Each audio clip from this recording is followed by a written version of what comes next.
Gentlemen, welcome back to the shop. She's a blustery old day out there. Perfect weather for working inside. Getting some of the hay buddy jobs off. Old Gaston Glock, he got nothing on farmers for adding grit to their appliances to wear them in. We are putting in a third function valve. Third function valve, I ask.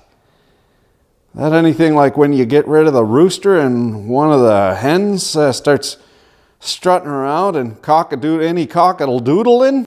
Diverter. I'm smoking what you're rolling to help us non-essential workers out. Keeping regular. This is a tough thing. How do you put it? I'll shit off a cliff. I'll shit off a dock. But I'll be goddamned if I shit off the clock. Tough to break those habits. This Deere tractor damn near killed her. Only got but the boom function and the curl function. We also want a pincer action function. In my opinion, this is a mighty janky way to do this, but you like to have a button on the stick. Now, normally on an excavator, a hoe, you got a button for clamp and declamp so you can sort of feather it, but it's not tied into the main valve. It's separate from that, so you can run the functions at the same time. In this case, that diverter valve, it takes the bucket curl function, and you have a little toggle switch here so that when you apply the toggle switch, when it's energized, it functions as a clamping valve, and when it's off, it functions normally as the bucket curl. At first gander, you have a look at this and you'd say to yourself, now that is a goofy setup, and you'd be right. Why the two solenoid valves when you're just doing a diversion? So we'll have a look at the schematicized. We'll have a look at the destructions. Essentially ain't good for fuck all. All I want is a diagram, but we gotta make it ourselves. Now, obviously they're using these two cartridge valves for cheapness. These would just be probably, a two-position, three-way valve. You'd have to very likely energize both of these in order. Yeah, we'll make a diagram, but this is it's a cheap way to do it. You and I go out to buy this valve. This valve would probably be 40 bucks. The solenoid probably be another 35. And then the cartridge and all the fittings. There's not much reason to go and reverse engineer this because it is reasonably cheap. Well, it is cheating. You'll forgive me for parsing this. I have never put in a diverter valve and never even heard of a diverter valve. The nomenclature for farm equipmentry is completely different than regular equipmentry because farmers.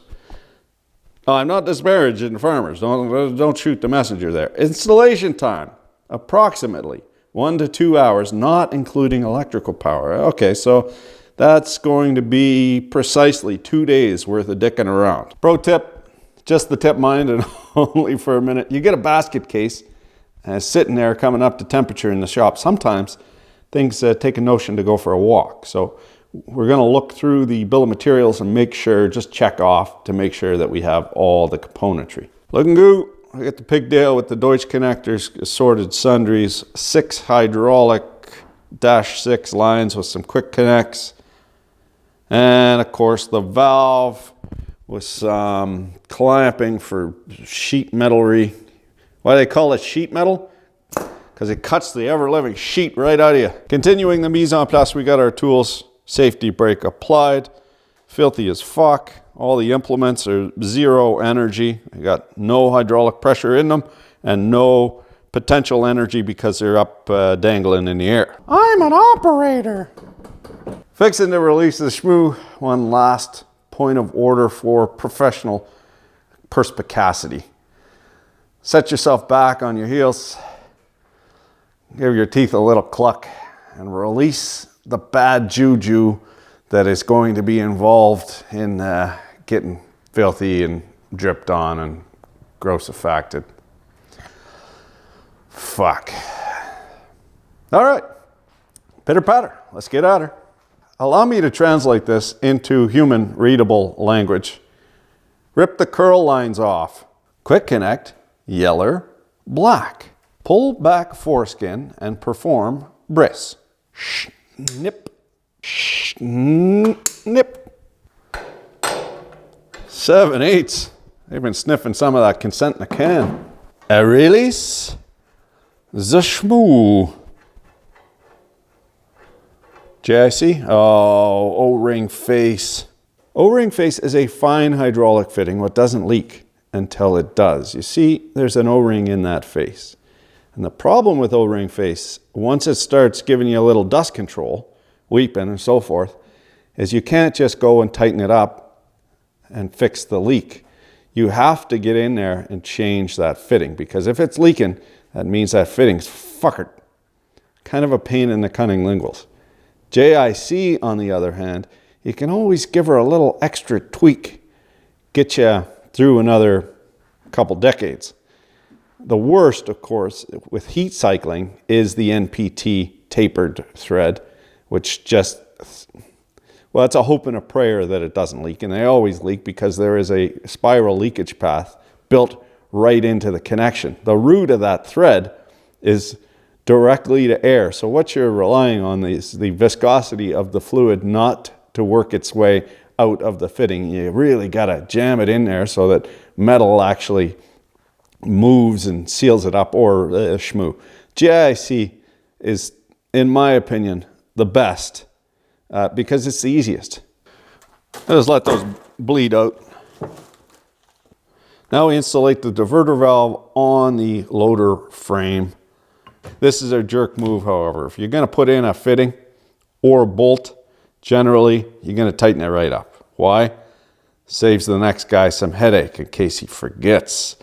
Many people have been bitten right in the arse by some loose fittings. Of course, you get it all together and then you can't get at it once it's on and blah, blah, blah. So if you're going to put in a fitting, tighten it right up. Now this is a scabby valve.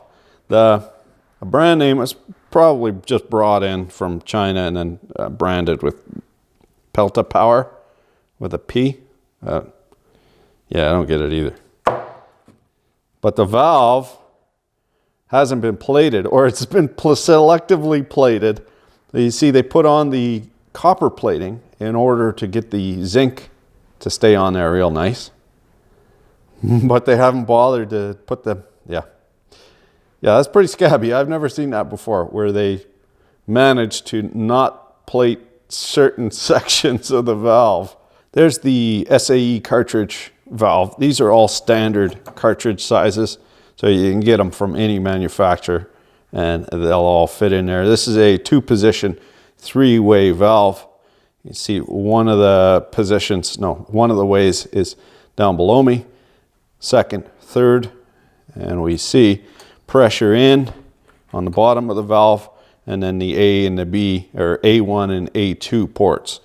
So this is going to be a simple on-off valve, and they have to be twinned up. So I think, let's see. There's not much flow here. This is probably less than 5 GPM. So far, I bet you it's rated for like 10 liters per minute of flow.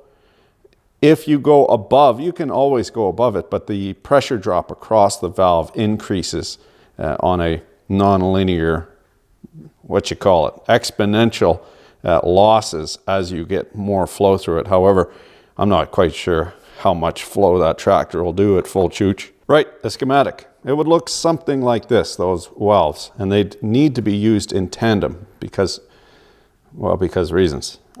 So here's the solenoid valve. Here's the spring detent into this position. And the first position, A1, is blocked, or A2, it doesn't matter. A1 is blocked off, pressure goes to A2. You would have to energize the second valve as well at the same time. So instead of just actuating or energizing one solenoid, you got to have 2 solenoids. And that means that if one of the solenoids is fucking up or sticky or not working, you're going to have some real weird implements happening where the pressure is going to be blocked off on the blind end of the cylinder or the rod end of the cylinder, and you'll pressurize it and it'll move a little bit and then stop, and then something else will move. It'll be real weird. Mounting's a little goofy here. You barely fill that bottom nut because the quick detach loader frame it's tapered. So it's wider on the bottom, and then where it sits its lowest,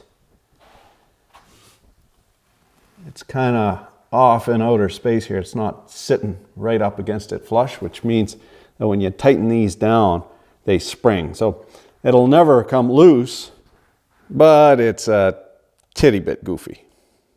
Looks like they did a nice job on the Deutsch connectors. The female pins aren't all bent over, and it doesn't look to have any apprentice marks on there. The solder job, I'm not even going to look at on there. There's clearly plenty of it, but they use the cheapo heat shrink. The water gets in, and we're just going to jam that right full of dielectric grease as well as the gland end of the Deutsch connectors, just to keep those from corroding.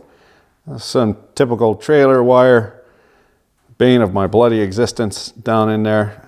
It looks not too bad.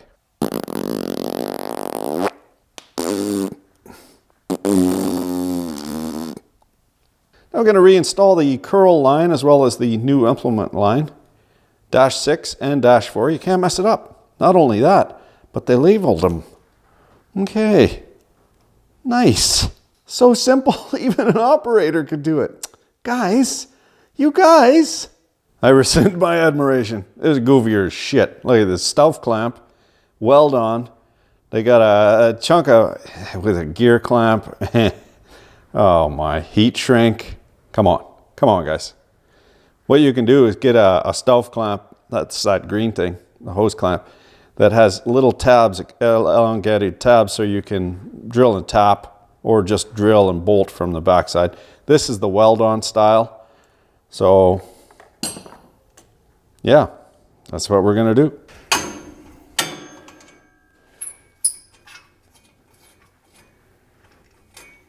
Need a little wiener sliding on that.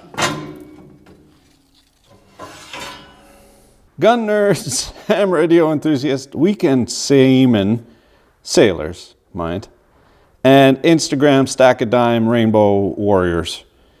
They don't get out much. You got to throw them a little bone. So this is not going to be so much stack of dimes as a pile of mushrooms. Beep, boop, boop, whoop. Tack.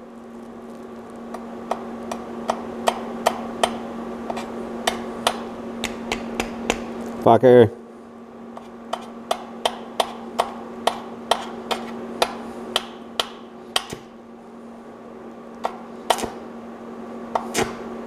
Why you don't work? Yes, it is as painful as it looks. For Tom Sachs, don't knock the slag off, lad. It's the only thing holding her together. Also, don't knock the slag up. You'll be paying for it till she's off to college. Would you look at that over yonder? It's a whole pile of misdirection. Now this comes, of course, with the typical, hey buddy, job 50-50 warranty. That is, if she breaks half in two, you get to keep both pieces. And you likely didn't caught it being the fine print in the slag. It said warranty void if removed. Hydro's just about done. As you can see, I had to change it for my style of fun. A little bit old-fashioned. I prefer the male into female rather than female-female. That way, there's no ambiguity there. Now we'll get this this guard back on. Put a little lipstick on that pig. Like store-bought. Be a bit of a problem, however, with the electrical. This is what come in the kit. Deutsch connectors over here to the valve, going up here to the janky-assest, stanky. That's what you're supposed to do. You put this zap strap, yeah. I don't like this either. The power wires, they're bare. So we got trailer wires in some jacketing, and then bare wire going over to the power supply. What I was fixing to do was get into this PowerPoint on the backside, nice and clean like. So take this plastic doodaddery off. 1, 2, 3 fasteners. Oh, for the love of a dog, why do you hate me so? It's likely my dyslexia. Stripped it right from the factory. Deere Xuan, indeed. So I gotta go into town and get one of these dingle-dangle things, the stripper. Fucking piss me off. Get on my nerves. You know what I'm saying? Thanks for watching. Hydros, 3 hours. Done. Electrics, not done. Keep your dick in advice.